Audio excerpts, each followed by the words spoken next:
इष्ट देवता या इष्ट देवी का ये कॉन्सेप्ट क्या होता है, कुल देवता कुल देवी के कॉन्सेप्ट से ये किस तरह से अलग होता है।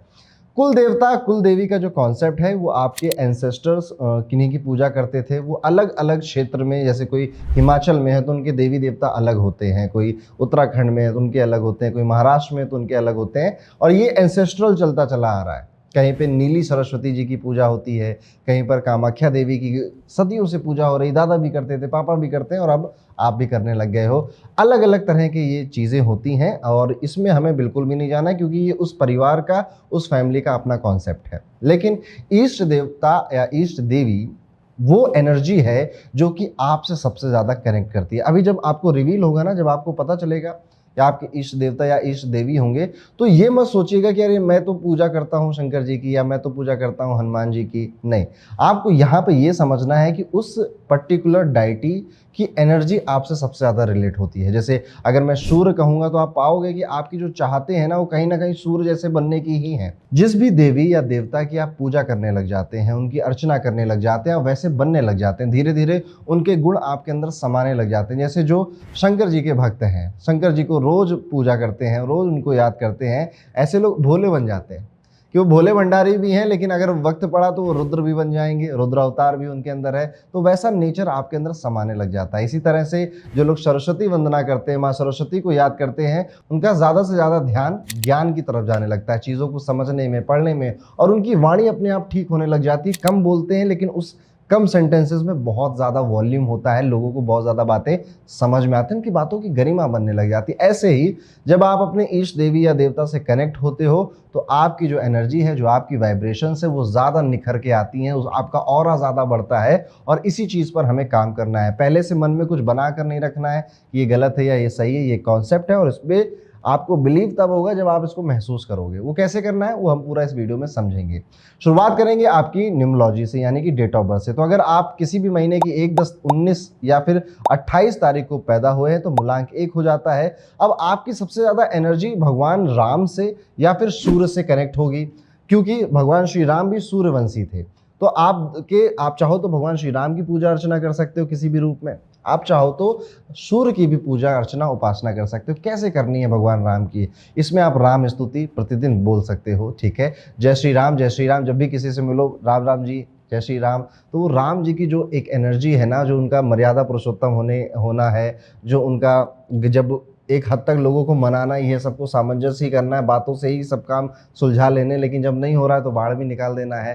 तो ये जो उनका एक नेचर हमें रामायण में सुनने को देखने को मिलता है, कहीं ना कहीं आप ही ऐसे ही इंसान बनने लग जाओगे। और जब आप मेरी ये बात सुन रहे हो तो आप अगर गौर करोगे तो कहीं ना कहीं बचपन से आप ऐसे ही थे या आपका इनर डिज़ायर ऐसा ही बनने का है। और वहीं पर सूर्य है, आपको निखर कर बाहर आने की इच्छा करती है, बीच में सेंटर ऑफ अट्रैक्शन बनने की इच्छा करती है, आप बोलो लोग सुने, एक रॉयल लाइफस्टाइल जीने की इच्छा करती है। तो जब आप मूलांक 1 से रूल हो रहे हो तो आपके इष्ट देवता बन जाते हैं भगवान श्री राम और या फिर भगवान सूर्य। ये दोनों विकल्प आपके पास हैं, आप इनकी पूजा अर्चना शुरू कर सकते हो। सूर्यदेव का प्रकाश किसी से अछूता नहीं है, इसलिए आप सूर्यदेव को भी अपना इष्ट देव चुन सकते हैं। और ये देखा गया है कि नंबर 1 वाले जब भगवान सूर्य की उपासना करने लग जाते हैं, उनके चेहरे पे निखार आता है, कॉन्फिडेंस बहुत इंक्रीज हो जाता है और उनकी जो कम्युनिकेशन स्किल्स है ये भी बहुत ज़्यादा बढ़ने लग जाती है। इसलिए आपको सलाह दी जाती है कि आप सूर्य नारायण की पूजा कर सकते हैं। इसके लिए आप ना आदित्य हृदय स्तोत्रम का भी पाठ कर सकते हैं, सूर्य को जल भी चढ़ा सकते हैं। छोटे छोटे उपाय हैं लेकिन बड़े कारगर होते हैं। सूर्य को जल चढ़ाना मैं न जाने कब से आपको समझाते आया हूँ, सिखाते आया हूँ। इसका जो रिजल्ट है वो बहुत ज़्यादा अतुलनीय है। मतलब मैं शब्दों में आपको क्या समझाऊँ, जो करता है उसे पता है। आप में से जो करते होंगे वो कॉमेंट सेक्शन में बता देंगे। वीडियो में आगे बढ़ेंगे, बात करेंगे अगर आपका मूलांक 2 होता है, यानी आप किसी भी महीने की 2, 11, 20 या 29 तारीख को आपने जन्म लिया है, तो अंक ज्योतिष के अकॉर्डिंग आप नंबर 2 से रूल होते हैं। ऐसे में जो आपके इष्ट देवता बनते हैं वो हैं भोले भंडारी, हमारे महादेव यानी कि शंकर जी। जी हाँ, आपकी वाइब्रेशंस महादेव से सबसे ज़्यादा कनेक्ट होंगी, आप भगवान शिव से सबसे ज़्यादा कनेक्ट होंगे। और देखना अमूमन नंबर 2 वाले कहीं ना कहीं शिव जी की ही पूजा अर्चना करते हुए मिलेंगे। आप कमेंट करके बता दीजिएगा। लेकिन अगर मान लीजिए आप शिव जी से कनेक्ट नहीं कर पा रहे हैं या फिर अभी आप कंफ्यूज हैं, तो आप चंद्र देव की भी उपासना कर सकते हैं। चंद्र गायत्री मंत्र आपकी स्क्रीन के सामने दिखाई दे रहा है, आप इसको भी डेली चैंट कर सकते हैं। ये भी नहीं कर पा रहे हैं तो कुछ समय ना चांद की रोशनी में बिताने शुरू कर दीजिए। देखिए भगवान शंकर के मस्तक पे, सर पर भी, उनकी जटाओं में चांद है कहीं ना कहीं, तो ये दोनों चीज़ें कनेक्ट होती हैं। और ऐसे लोगों का जो व्यवहार आप देखोगे, जो अभी थोड़ी देर पहले मैंने बताया ना, ये एक्सट्रीम, दोनों को एक्सट्रीम सह सकते हैं। है तो बहुत प्यारे सौम्य, ज़्यादातर आपको ऐसे लोग जेंटल ही मिलेंगे, लेकिन गुस्सा आया तो रुद्र अवतार भी इन्हीं के पास है। आपको दो मुखी रुद्राक्ष पहनने की भी सलाह यहाँ पे दी जाती है। कहीं ना कहीं आपके अंदर लोगों का ख्याल रखना, लोगों की केयर करना, ये चीज़ें देखी जाती है। लेकिन जब आप इनकी उपासना कर रहे हो ना, इष्ट देव की, तो आपको पानी, दूध या किसी भी तरह के लिक्विड को वेस्ट नहीं करना चाहिए, जो कि आम तौर पे आम जनता कंज्यूम करती है। इस बात का भी आपको ध्यान रखना चाहिए। वीडियो में आगे बढ़ेंगे, बात करेंगे आपका मूलांक अगर 3 है, यानी कि आप किसी भी मंथ की 3, 12, 21 या 30 तारीख को पैदा हुए हैं, तो आपका मूलांक 3 हो जाता है। अब ऐसे में आपके जो इष्ट देवता बनते हैं वो बृहस्पति हैं, देव गुरु बृहस्पति। वो ज्ञान के भंडार हैं। ज्ञान और दूसरों, ज्ञान का क्या मतलब है? ज्ञान है खुद के साथ साथ दूसरों को सही रास्ता दिखाना। इसी के साथ साथ बृहस्पति जी को भगवान विष्णु से भी कनेक्ट किया जाएगा, तो आप साक्षात भगवान विष्णु, श्री हरि की भी उपासना कर सकते हैं अगर करना चाहें आप। यहाँ पर देखा गया है कि भगवान विष्णु के कई अवतार हैं, तो ऐसे में देखा गया है कि मूलांक 3 वाले भगवान विष्णु के किन्हीं अवतार खासतौर पर श्री कृष्ण के भक्त हो जाते हैं। अब श्री कृष्ण ज्ञानवान भी हैं, चंचल भी हैं, गुस्सा भी आता है, क्रोध भी आता है, प्यार भी आता है, हर तरह का नेचर है। वो संपूर्ण रूप में एक पुरुष की परिकल्पना हम सबके सामने महाभारत में उन्होंने रखी, और अपनी जो उन्होंने गोकुल में लीलाएं करी उसके सामने हमें रखी। तो आप श्री कृष्ण को, भगवान विष्णु को या फिर बृहस्पति देव को अपना इष्ट देव मानकर उनकी पूजा कर सकते हैं। और अभी आप देखोगे ना कि कहीं ना कहीं आप इन्हीं किन्हीं में से अपने नेचर को, इनकी समानता, इनकी जो कथाएं रही हैं उससे समान पाओगे। ऐसे में जब आपका मूलांक 3 होता है और जब आप अपने इष्ट देव की पूजा प्रार्थना करने लग जाते हैं, तब आप पाएंगे कि आपसे संभव नहीं हो पाता कि आप बिना किसी की मदद किए या बिना किसी को अच्छी राय दिए रह पाओ। इसके अलावा आप एक और छोटा सा उपाय कर सकते हो। आप नहाने के पानी में हल्दी डालकर भी स्नान करना शुरू कर सकते हो। आप पाओगे कि आपकी जो वाइब्रेशंस हैं, आपकी जो मनोस्थिति है, वो कुछ ही दिनों में बहुत ज़्यादा स्टेबल हो जाएगी। जब भी हम यूनिवर्स की वाइब्रेशंस के साथ अपनी वाइब्रेशंस को मैच करते हैं ना, कमाल होता है, जादू होता है, चमत्कार होता है, मैजिक होता है। वीडियो में आगे बढ़ेंगे, बात करेंगे मूलांक 4 की। तो अगर आप किसी भी महीने की 4 को, 13 तारीख को, 22 को या 31 तारीख को पैदा हुए हैं, तो आपका स्वामी ग्रह हो जाता है राहु, और आपकी इष्ट देवता बन जाती हैं माँ दुर्गा या फिर माँ सरस्वती। देखिएगा कहीं ना कहीं या तो आप माँ दुर्गा से कनेक्ट करते होंगे अभी तक, या फिर कहीं ना कहीं आप माँ सरस्वती के पीछे जा रहे होंगे। अब ये दोनों एनर्जी कहीं ना कहीं बहुत अलग भी हैं, लेकिन साथ ही साथ हैं। जिसके पास सरस्वती है, यानी कि जिसके पास ज्ञान है, उसी के पास पावर है। वो जिसके पास ज्ञान नहीं है वो पावरलेस ही है वो व्यक्ति। तो यहाँ पर ये दोनों एनर्जीज हैं, देखने में, सुनने में आमतौर पे अलग लगेंगी, पर ये एनर्जीज हैं एक ही। तो आप किस चीज़ को ज़्यादा चाहते हो अपनी लाइफ में? खुद से बैठकर एक शांत में जरा सवाल पूछे कि आप ज्ञान की तरफ भागोगे या आपको पावर की तरफ भागना है? ज्ञान आपके पास इनफ हो गया है, और इस तरह से आप अपनी इष्ट देवी को चूज कर सकते हैं। आप दोनों देवियों की भी पूजा एक साथ कर सकते हैं, इसमें कोई गलत बात नहीं है। यहाँ पर आपको अगर बहुत ज़्यादा तीक्ष्ण बुद्धि का काम है, या फिर आपको लगता है कि मुझे एनालिटिकल पावर अपनी बहुत इंक्रीज करनी है, और मुझे जो रोजी रोटी कमानी है वो कहीं ना कहीं मेरी बुद्धि के ही रूप पे कमानी है, तो आप राहु का बीज मंत्र का भी जाप कर सकते हो। लेकिन यहाँ पर यूजुअली आप देखोगे कि लोग राहु की पूजा या राहु को बहुत ज़्यादा अपना इष्ट देवता नहीं मानते हैं। इसलिए मैं आपको सलाह दूंगा कि आप माँ दुर्गा या माँ सरस्वती को ही अपना इष्ट देवी माने, और उनकी पूजा प्रार्थना करके अपने जीवन में अच्छे सौहार्दपूर्ण रिजल्ट लेकर आए। वीडियो में आगे बढ़ेंगे, बात करेंगे अगर आपका मूलांक 5 आ गया है। अगर आपका मूलांक 5 है, यानी कि आप किसी भी महीने की 5, 14 या फिर 23 तारीख को आपने जन्म लिया है, स्वामी ग्रह अकॉर्डिंग टू न्यूमरोलॉजी आपका हो जाता है बुध, और यहाँ पर आपके जो इष्ट देवता माने गए हैं वो माने गए हैं श्री कृष्ण। श्री कृष्ण जैसा नेचर ही है आपका। आप देखिए रुकेंगे नहीं आप। श्री कृष्ण का नेचर है रुकना नहीं है।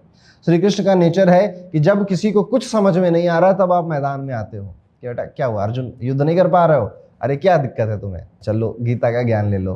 तो श्री कृष्ण आपके इष्ट देवता बन जाते हैं, और उनकी पूजा प्रार्थना करने से आपकी जो वाइब्रेशंस हैं वो ज़्यादा निखर कर आती हैं, बाहर आपका ऑरा बढ़ता है। इसके अलावा आपके जो इष्ट देवता बनते हैं वो बुद्ध देव भी बनते हैं। बुद्ध देव वाणी के देवता हैं, बुध देव कहीं ना कहीं आप देखोगे व्यापार के देवता भी हैं, व्यापार को बढ़ाने के देवता भी हैं। तो आपका भी मन कहीं ना कहीं व्यापार करने का होता होगा, कम्युनिकेशन की स्किल अच्छी होती होगी। वो बुध देव ना बहन से भी रिप्रेजेंट किए जाते हैं, जो बेटी का रिश्ता है वो भी बुध देव है, जो बुआ है हमारी वो भी बुध देव है। आप पाओगे कि आपके जीवन में ये रिश्ते भी इंपॉर्टेंट हो जाते हैं, बहन के, बेटी के, या फिर जो बुआ या मौसी हैं, इनके रिश्ते आपके लिए बहुत इंपॉर्टेंट है। घर पर ऐसे लोगों को मोर पंख जरूर रखना चाहिए। संभव हो तो जरूरतमंदों को पढ़ाई लिखाई से रिलेटेड किसी सामग्री का आपको दान करना चाहिए। अब अगर आपका मूलांक 6 है, यानी आप किसी भी महीने की 6, 15 या 24 तारीख को पैदा हुए हैं, तो आपका स्वामी ग्रह शुक्र हो जाता है। ऐसे लोग बहुत संवेदनशील लोग होते हैं, सेक्रीफाइसिंग नेचर होता है, दूसरों के भले के लिए या दूसरों के काम बन जाए इसके लिए अपना नुकसान करने वाले होते हैं। इनकी सिक्स सेंस यानी कि इंट्यूशन पावर अच्छी देखी गई है। ऐसे में आपके जो इष्ट देवता बनते हैं, अकॉर्डिंग टू न्यूमरोलॉजी वो वीनस प्लैनेट है। एज अ प्लैनेट आप उसकी प्रार्थना, एज अ शुक्र देव उनकी प्रार्थना आप कर सकते हैं। और अगर बात की जाए हिंदू धर्म की, तो आप यहाँ पर श्री कृष्ण को भी अपना इष्ट देव मान सकते हैं। श्री कृष्ण या फिर विष्णु जी का कोई और अवतार भी यहाँ पर रिप्रेजेंट करता है। खास तौर पे नंबर 6 वालों के लिए वामन देव की पूजा करना सबसे ज़्यादा अच्छा माना गया है। वामन देव आपके इष्ट देव माने गए हैं। तो या तो आप वामन देव की, या फिर श्री कृष्ण की, या फिर शुक्र देव की आप यहाँ पर पूजा प्रार्थना कर सकते हैं। आपको कुछ ना शुक्रवार के दिन सफ़ेद मिठाइयाँ ज़रूर बांटनी चाहिए। और जो छोटी कन्याएं हैं उनकी पढ़ाई लिखाई का काम अगर आपसे हो सके, या फिर आप किसी बेटी की शादी करवा सकें, होता है ना कि आप कन्या विवाह करवा दें किसी का, या कन्याओं को भोजन कर दें, कन्या पूजन करना शुरू कर दें, तो भी आपको जीवन में बहुत अच्छे रिजल्ट मिलते हैं और आप अपने नंबर की या फिर अपने जो इनर वाइब्रेशन है उससे ज़्यादा कनेक्ट कर पाते हैं। वीडियो में आगे बढ़ेंगे, बात करेंगे मूलांक 7 की। अब अगर आपका जन्म किसी भी महीने की 7, 16 या 25 तारीख को हुआ है, तो आपका नंबर 7 है और स्वामी ग्रह आपके केतु हो जाते हैं। और जिस हिसाब से राहु ऊपर का हिस्सा होता है, केतु हमारे शरीर के नीचे के हिस्से को रिप्रेजेंट करता है। अक्सर ऐसे लोग वो चीज़ें देखते हैं जो आंखों से नहीं दिखाई दी जाती है, थोड़े से कंफ्यूज, बहुत ज़्यादा क्यूरियस ऐसी पर्सनालिटी लेकर कैरी करते हैं, स्पिरिचुअल होते हैं, अकड़ के सब्जेक्ट्स को बहुत ज़्यादा पसंद करते हैं, किसी के साथ स्वार्थ में नहीं जुड़ पाएंगे। निस्वार्थ भाव से काम करना, दूसरों के साथ मिलकर उनको अच्छी सलाह देना, यही इनका एक नेचर होता है। यहाँ पर देखा गया है कि अगर आप अंक 7 से जुड़े हुए हैं तो भगवान श्री गणेश आपके इष्ट देवता बनते हैं, या फिर नरसिंह अवतार, नरसिंह भगवान आपके इष्ट देवता बनते हैं। नंबर 7 वाले लोगों को ज़्यादातर साधु संत या फिर जो स्पिरिचुअल लीडर्स होते हैं, इनकी बातें सुनना या फिलोसफिकल बातें सुनना बहुत ज़्यादा पसंद आता है। और यहाँ पर आप देखोगे कि अंक 7 वाला व्यक्ति कहीं ना कहीं एक डीप नॉलेज के पीछे, ज्ञान के पीछे ही भाग रहा है। ऐसे में ज्ञान के देवता, बुद्धि के देवता श्री गणेश आपको हर तरह से सही रास्ता दिखाते हैं। आप लोगों को ना डॉग्स को भी बहुत सर्व करना चाहिए। यूजुअली नंबर 7 वाले डॉग लवर होते हैं, पेट लवर होते हैं। अगर आपका कोई है पेट घर में तो उसका नाम ज़रूर कमेंट में लिखिएगा। तो ये है नंबर 7 वाले लोगों के लिए। इसके अलावा अगर हम आगे बढ़े वीडियो में तो अंक 8 की बात करेंगे। 8 यानी कि आप किसी भी महीने की 8, 17 या 26 तारीख के जन्म लेते हैं, तो आपका स्वामी ग्रह है कर्म फलदाता शनि। माना गया है कि ये लोग ना बहुत मेहनती होते हैं, हार्ड वर्किंग होते हैं, मल्टी टैलेंटेड होते हैं, मल्टी पर्पस, एक साथ कई सारे काम करने की काबिलियत होती है, फाइनेंशियली लिटरेट अपने आप को बनाते रहते हैं। तो आपके जो इष्ट देव हैं वो कहीं ना कहीं शनि जी ही हैं, भगवान शनि, या फिर भगवान शनि ने जिनको अपना आराध्य माना श्री हनुमान। आप पंचमुखी हनुमान जी की प्रार्थना पूजा शुरू कर सकते हैं, या शनि देव की प्रार्थना पूजा आप शुरू कर सकते हैं। आपकी वाइब्रेशन सबसे ज़्यादा कनेक्ट होगी। कुछ हैबिट्स आपको रखनी चाहिए जब आपका मूलांक 8 है। जो आपसे लोअर लेवल में कर्मचारी हैं, स्टाफ हैं, एम्प्लॉयज़ हैं, इनको कभी निराश नहीं करना है, इनका कभी पैसा नहीं मारना है। मजदूर का पसीना सूखने से पहले उसकी मजदूरी दे देनी है। शनिवार को शनि मंदिर जाएं, तेल का दान करें, ज़रूरतमंदों को तेल का दान करें, ऐसे काम आप कर सकते हैं। या मजदूरों को कंबल, गर्म कपड़े भी दान करना आपके लिए उचित, बेहतर माना गया है। मूलांक 9 की बात करेंगे तो अंतिम नंबर है ये। इसके बाद हम ज्योतिष से आपके इष्ट देवता को जानने की कोशिश करेंगे। आप अगर किसी भी महीने की 9, 18 या 27 तारीख को पैदा हुए हैं तो आपके इष्ट देवता हो जाते हैं मंगल देव। मंगल देव किससे जुड़े हुए हैं? ये हनुमान जी से जुड़े हुए हैं। जैसी एनर्जी मंगल देव की है वही एनर्जी हनुमान जी की भी है। मंगल एनर्जी है, हनुमान जी भी एनर्जी हैं। कहीं ना कहीं आप देखोगे कि आपका मूलांक जब 9 होता है ना, तो कोई आएगा नहीं आपको बताने, कोई आएगा नहीं आपकी मदद करने। जैसे आप पूरी रामायण देख लीजिए, हनुमान जी की मदद करने कोई नहीं आया, लेकिन हनुमान जी ने सबकी मदद करी। कहीं ना कहीं यही जीवन आपका भी है कि आपकी वजह से मदद दूसरों की हो रही है, लेकिन आपकी मदद करने कोई नहीं आ रहा, सिर्फ आप आ रहे हो। कोई आएगा जामवंत की तरह, याद दिला देगा आपको कि आपके पास पावर है बहुत सारी, लेकिन फिर उस पावर का करना क्या है, उसे कैसे केटर करना है, वो आपके हिस्से ही है। इसके अलावा देखा गया है कि क्योंकि मंगल इज अ पावरफुल एनर्जी, तो जो देवताओं के सेनापति हैं यानी कि कार्तिकेय भगवान, जो भगवान शंकर के बड़े पुत्र हैं, ये भी आपके इष्ट देवता बन जाते हैं। कार्तिकेय जी की नॉर्थ इंडिया में इतनी पूजा प्रार्थना नहीं होती, लेकिन साउथ इंडिया में बहुत ज़्यादा पूजा प्रार्थना इनकी होती है। इन्हें मुरुगन के नाम से वहाँ पर जाना जाता है। तो आप इनमें से भगवान हनुमान को, कार्तिकेय को, मुरुगन जी को या फिर मंगल देव को अपना इष्ट देवता मान सकते हैं। कुछ उपाय, कुछ छोटी छोटी सलाह आपको दूंगा जो कि आपको जरूर करनी चाहिए अगर आपका मूलांक 9 है। भाई बहनों से और दोस्तों से किसी भी तरह का गलत भाषा का या गलत आचरण नहीं करना चाहिए, आपका मंगल अदरवाइज खराब हो जाएगा।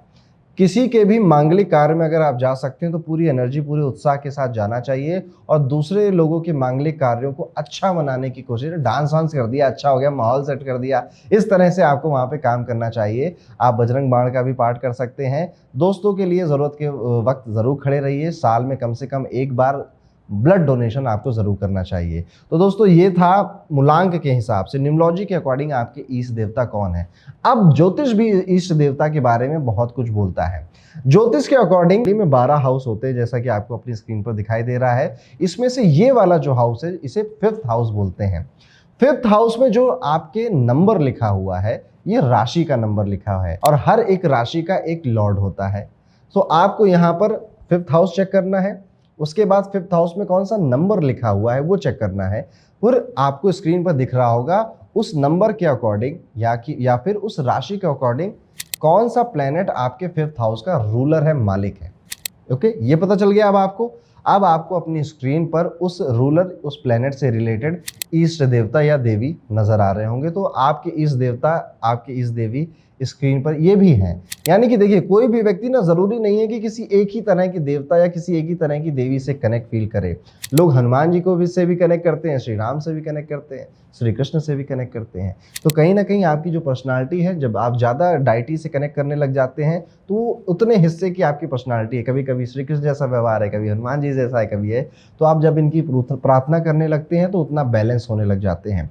तो आप ज्योतिष के अकॉर्डिंग भी मान सकते हैं इस देवी या इस देवता, और आप अंग ज्योतिष के अकॉर्डिंग भी मान सकते हैं। अब एक डिस्क्लेमर मैं देना चाहूंगा इस वीडियो के एंड में कि देखिए, यहाँ पर मुझे किसी की श्रद्धा पे कोई सवाल नहीं उठाना है। हो सकता है कि आपका कुछ भी मैच ना हो रहा हो या फिर आप उतना कनेक्ट आज नहीं कर पा रहे हो, फ्यूचर में कभी करोगे, सो ठीक है। आप जिन भी देवी देवताओं से ज्यादा कनेक्ट फील करते हैं उनको मानिए, उनकी पूजा प्रार्थना करिए, उनके उस तरफ आगे बढ़िए, उसमें आपको कोई मना नहीं कर रहा है। और कमेंट करके भी बताइए कि आप सबसे ज्यादा कनेक्ट किस देवी से करते हैं, किन देवताओं से करते हैं। तो एक छोटा सा वीडियो था, आई गेस ये बहुत हेल्पफुल है इस टाइम पीरियड में जब हमारे साथ स्ट्रेस बहुत है, हमें चिंताएं हैं या कंफ्यूजन बहुत है दिमाग में। तो ये इष्ट देवी की पूजा प्रार्थना इन चिंताओं को, इन स्ट्रगल को, इन स्ट्रेस को दूर करेगी आपसे। दोस्तों मिलता हूं मैं आपसे अगले वीडियो में। चैनल को सब्सक्राइब कर दीजिए, लाइक कर दीजिए वीडियो को। राधे राधे।